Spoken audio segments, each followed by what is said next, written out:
Did you know?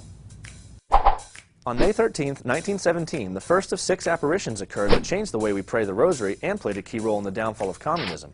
10-year-old Lucia Santos and her cousins Jacinta and Francisco Marto were tending sheep near their home village of Fatima, Portugal. 7-year-old Jacinta was too young for the job by village standards, but she was so lonely without Lucia nearby that her family gave her a few token sheep and sent her out to pasture as well. There the children saw a beautiful woman that Lucia described as brighter than the sun, and when they asked her name, she called herself Our Lady of the Rosary. Our Lady continued to appear to the children on the 13th day of each month until October 13, 1917. During her July 13th visit, she gave the children 3 secrets. The first secret showed the children a terrifying vision of hell. The second predicted World War II and asked for the consecration of Russia, who would otherwise spread her errors throughout the world. The third secret, which remained unreleased until the year 2000, foretold the future persecution of the Church and an attack on the Pope. Oddly, while all 3 children could see Our Lady's revelations, only Lucia and Jacinta could hear them. During this apparition, Our Lady also gave the children what is known today as the Decade Prayer of Fatima, which is now prayed after every decade of the Rosary. During her final apparition on a rainy October 13, 1917, Our Lady provided the miracle of the sun.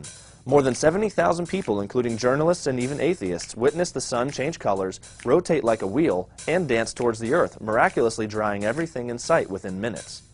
As predicted by Our Lady, Francisco and Jacinta both died from the Spanish flu by 1920, but Lucia was blessed with a long life. She first joined the Sisters of St. Dorothy and later entered the Carmelite Order. On May 13, 1981, exactly 64 years to the hour after the first apparition of Fatima, Blessed Pope John Paul II was shot by a would-be assassin in St. Peter's Square. As the gunman pulled the trigger, the Pope saw a young girl with a picture of Our Lady of Fatima. He bent down to bless her, and 2 bullets aimed for his head missed by inches. A third bullet struck, but according to doctors, it followed an inexplicable zigzag path through his body, barely missing the most vital organs. The Pope attributed his survival to the miraculous aid of Our Lady. He later placed the bullet in the crown of her statue at Fatima, where it resides today, and invited all the bishops of the world to join him in consecrating the world and Russia to Our Lady's Immaculate Heart.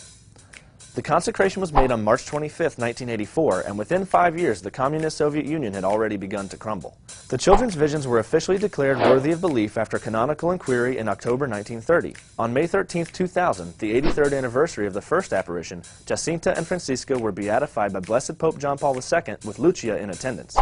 Lucia passed away due to old age in nearby Coimbra, Portugal on February 13, 2005 at the age of 97, and the town of Fatima now hosts nearly 1 million pilgrims every May 13th alone.